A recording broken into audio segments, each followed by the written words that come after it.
aiza ho aiza fampandrosoana ho an'ny rehetra eto Madagasikara. Aiza ho aiza ny fanamboarana sy ny fikojakojana ny lalana.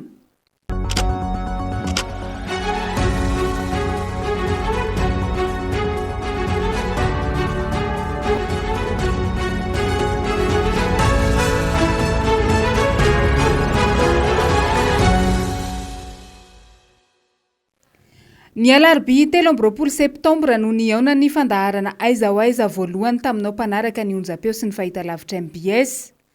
Tanjona nanaovana ny fandaharana ny ampahafantatra ny zava-nisy iaina ny malagasy any amin'ireo toerana tsy hita ny mpitondra loatra. Nomena tombony tamin'izany ireo komina any ambanivohitra ivelana Antananarivo renivohitra. Ny hodina tato anatin'ny faritra Analamanga ny fanadiadiana izay natao tamin'ny ankapobeny. Nisy vitsivitsy ihany koa nefa ireo faritra hafa isan'ny novanginy ny fandaharana aiza ho aiza dia ny faritra Boeny, Itasy ary Bongolava. Amin'ity famitianana androany ity, iompana amin'ny fotodrafitrasa ny lohahevitra ho resahana.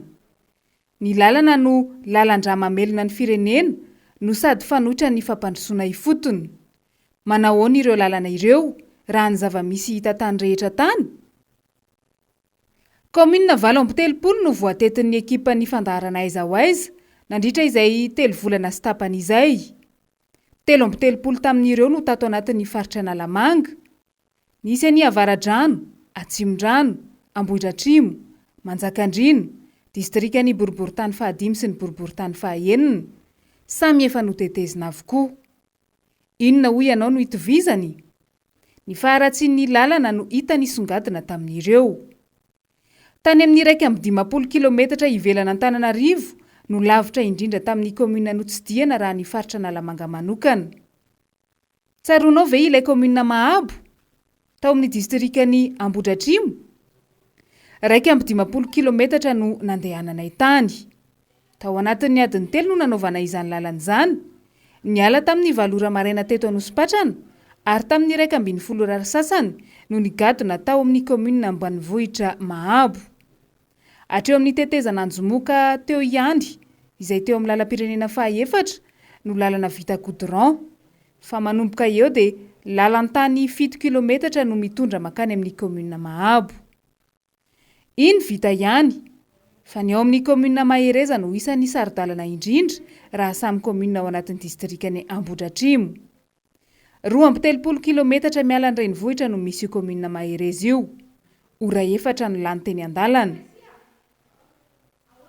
Lalantany feno lavadavaka no mihazo ny komina Mahereza. Mitovy ihany ny alaviran'ny Mahereza sy ny komina Mahitsy raha miala veto Antananarivo renivohitra.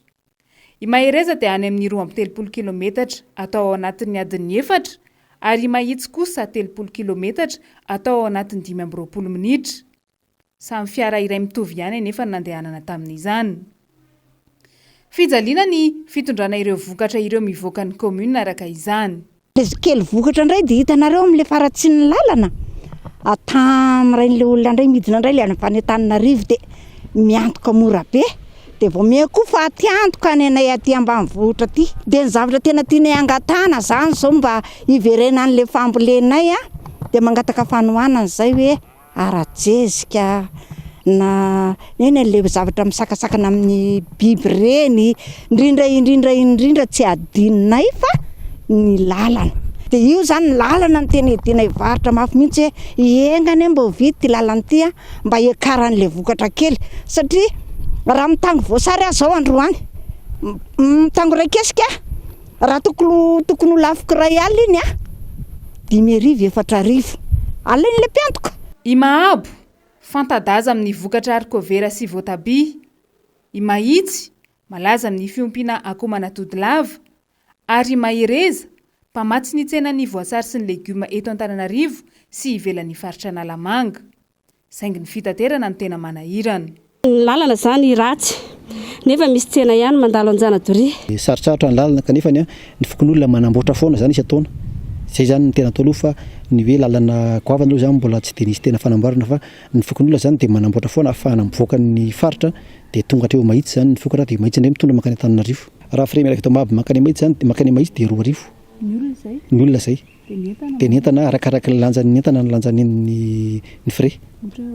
Ohatra hoe raha entana 50 kilo zany a dia 5000 arivo ariary. Misy ihany ny mamokatra aty betsaka ihany fa rehefa mamokatra zany tsy misy mandray aty zany le izy fa dia aterina ry anjomoka iny le coffre iny zany mampamboly ny olona aty aty izy.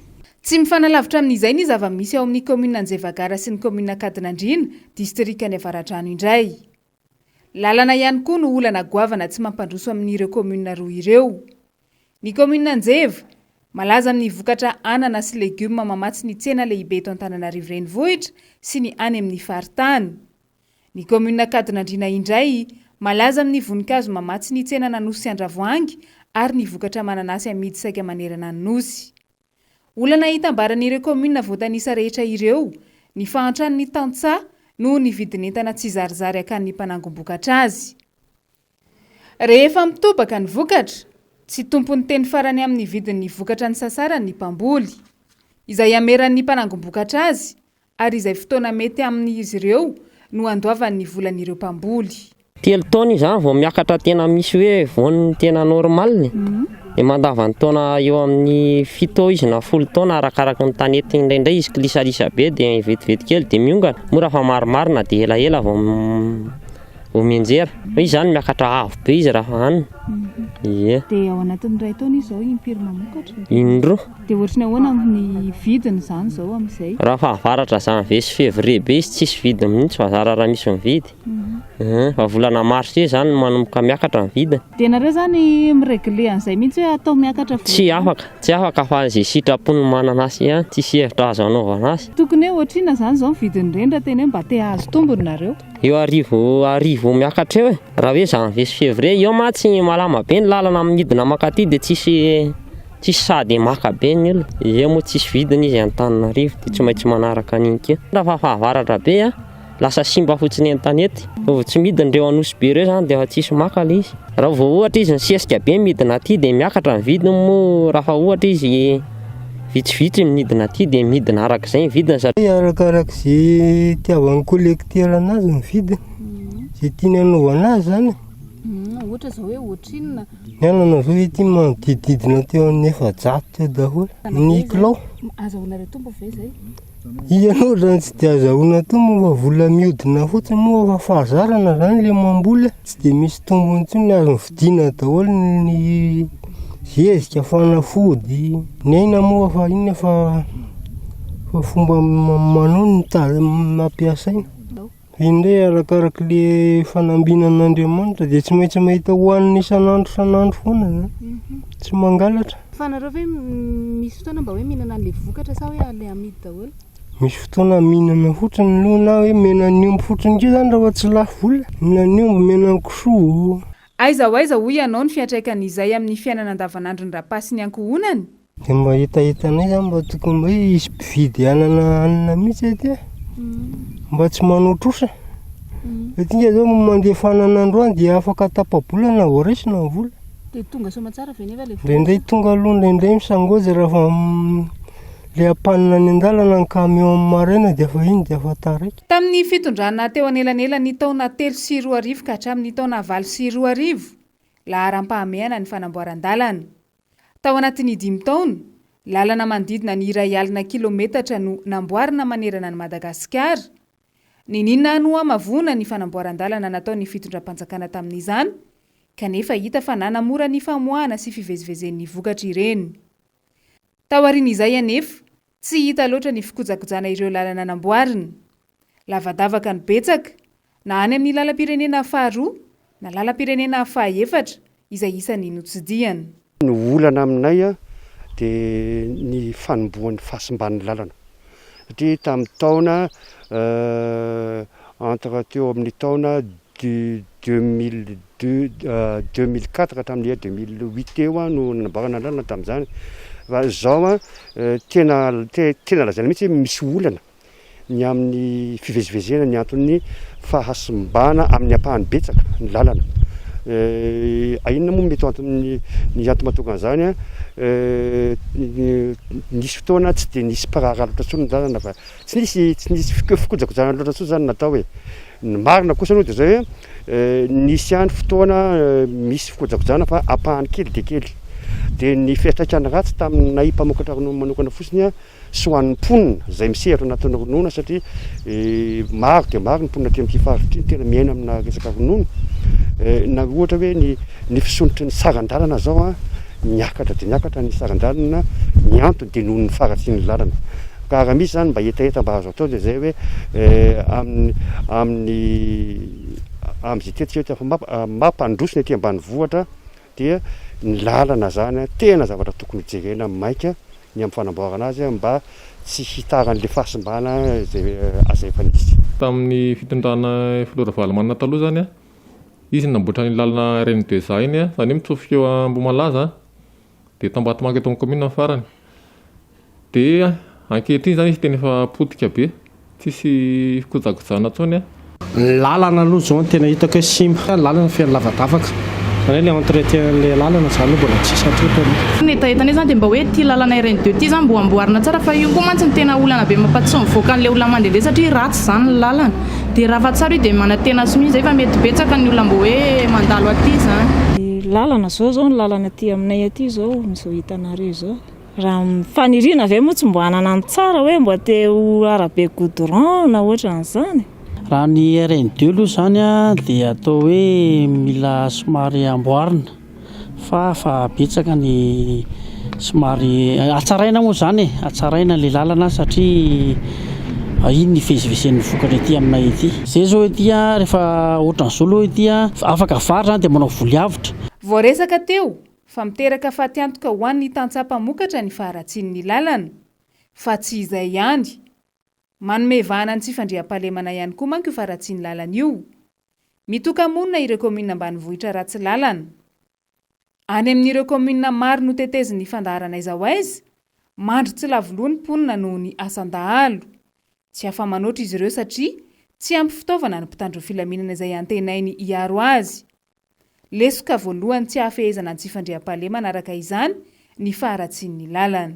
Ny tena manahirana anay zany amin'ity toerana ambanivohitra ity a dia ny resaka fandriam-pahalemana satria mamboly sy miompy zany no ny tena fototra hivelomana ety nefa mandrendrirana aty zay amin'ny resaka fiompiana. Raha ny tena marina tsy tokony hiaraka hipetraka amin'ny biby zahay nefa lasa miaraka mipetraka amin'ny biby zay manao ambony sy ambany biby zay any ambony dia ny biby ao ambany a mbola sokirin'ny mpangalatra ihany nefa n'izany. Tsy mety mihitsy le fambolenay zany raha vao tsisy ny fiompiana nefa le fiompiana edivana amin'ny mpangalatra. Raina 2 andro teo zao andihana sarety 3 andeha hamonjy tsena. Ny tsena moa zany alavidavitry ny toerana misy ny tantsaha zany ny tsena dia miala mbola maizina ny olona ohatra hoe amroa sasany le olona andeha hamonjy tsena hivarotra dia iny andeha hivarotra iny zany le olona sakanan'ny olona maromaro. Dia le omby zany a, le omby mitondra an'le entana tompoko no angalarin'le olona dia mbola vonoiny koa le olona mandroaka an'le izy. Na dia atao hoe fanananao izy izy a dia tena sarotra voalafo le omby ray satria na fikarakarana taratasy na rehetrarehetra efa malany efa eo amin'ny 5 na 9 alina eo ianao tompon'omby vao malafo omby ray.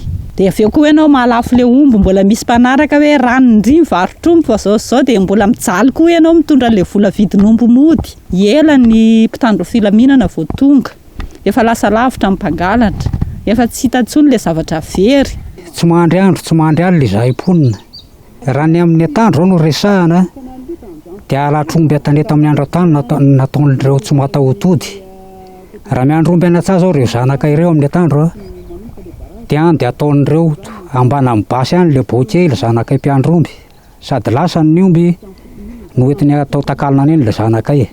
Ny omby zany dia tena anisan'ny akora fototra iainan'ny tantsaha ao anatin'ny ty faritra rehetrarehetra ity zany. Ohatra hoe farafahakeliny in-3 in-3 isan-kerinandro ianao very ombon-drakoto very ombon-drabe arahana nefany zay arahana tsy hita. Dia eo zany tena mampiravoravo tanana satria io ny tena akora fototra ty ambanivohitra. Iambony izay amin'ny alina tena parain'ny andro miditra amin'ny 7 alina amin'ny 4 maraina vao mirava amin'ny fiambenana. Lanaky ny torimaso sakafo koa moa tsy ampiraha teo ty ambanivohitra tokony hikarama reo olona reo a tazomin'le fiambenana dia lasa fatiantoka be ho an'le vahoaka le izy. Fehiny tsy misy fampandrosoana mahomby raha tsy vaovany olan'ny fifandraisana. Fitaovana voalohany amin'izany fifandraisana sy fivezivezena izany ny lalana. Iza rehetra nitondra firenena teto samy ny lokalokany hanome lanja ny fampandrosoana ny ambanivohitra avokoa. Efa nisy nitetika asa tamin'ny endriny maro napetraky ny fitondram-panjakana teo anelanelan'ny taona 3 sy 4 arivo ka hatramin'ny taona 9 sy 4 arivo ampivoarana ny fiainan'ny tantsaha. Voalohany indrindra tamin'izany ny fanamboaran-dalana. Ilaina na dia nolazaina fa tsy azo hohanina aza. Betsaka amin'ireo tetikasa ireo no tsy hita taratra intsony taty aorian'ny taona 9 sy 4 arivo. Ny mbola tavela indray tsy misy fikolokoloana. Maniry fatratra ny iverenan'ireny tolo-tanana sy fanampiana ara-pitaovana sy ara-potodravitra ireny ny tantsaha. Aiza ho aiza izao ny PSDR? Ho resahantsika amin'ny fandaharana manaraka indray ny momba izay.